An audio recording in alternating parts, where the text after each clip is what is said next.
The true status of women. But in spite of what we know, the true status of women in ancient Rome still remains a mystery. Women in the Roman world were not on the same par with men. They did not have the same rights to hold office. They could not vote. Well-born women at Pompeii, the matrona of these grand houses at Pompeii, wielded their power very much within the realm of the private household. At dinner parties and among the family. They certainly would in no way even want a career.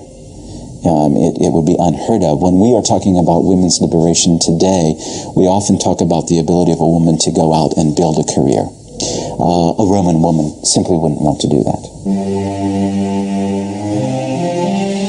But one career for women did flourish, the so-called oldest profession in the world.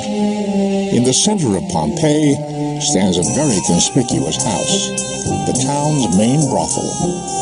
6 small, darkly lit rooms greet the visitor, each one with its own stone bed.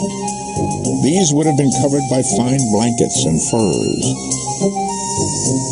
But how do we know what activity really took place in these rooms? The paintings on the walls reveal it all in graphic detail. We mustn't over-glamorize the institution, however. The young women who were captured slaves, who worked for a pimp, no doubt were often abused and underfed and brutally treated. Yet it was an accepted part of society, and any number of Roman gentlemen from all levels of society would have felt free to use the services that were offered there. Paintings which would be termed pornographic today were not restricted to the Roman brothel. They are found in many private homes of distinguished citizens. In the entrance hall to the house of a well-established family named Betti, the visitor is greeted by this explicit painting. Excavators also found a remarkable collection of novel wind chimes, replete with their original bells. These winged phalluses were used as decorations in the home, or suspended from columns in the garden.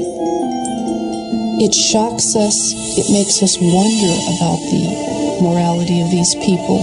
Clearly, this particular figure and many representations of the nude phallus found throughout the city were there as good luck symbols, as symbols of fertility, symbols to shed fertile children and opportunity on a household, not as objects of perversion.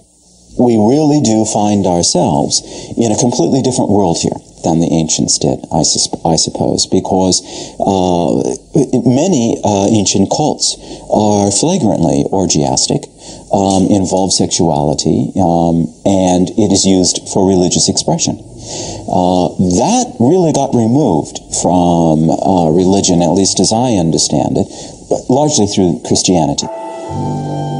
Barely discernible fertility symbols can still be found on many walls in and around Pompeii.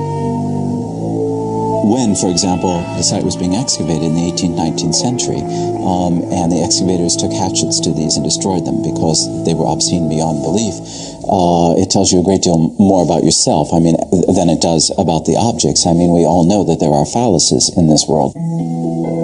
Sexuality was an ordinary daily part of every Roman's life, the way it is of most of our lives, though we don't like to talk about it openly. And the idea that you would be hiding sexuality in any way to an ancient Roman would seem absurd. What might seem outrageous today was considered perfectly normal 20 centuries ago.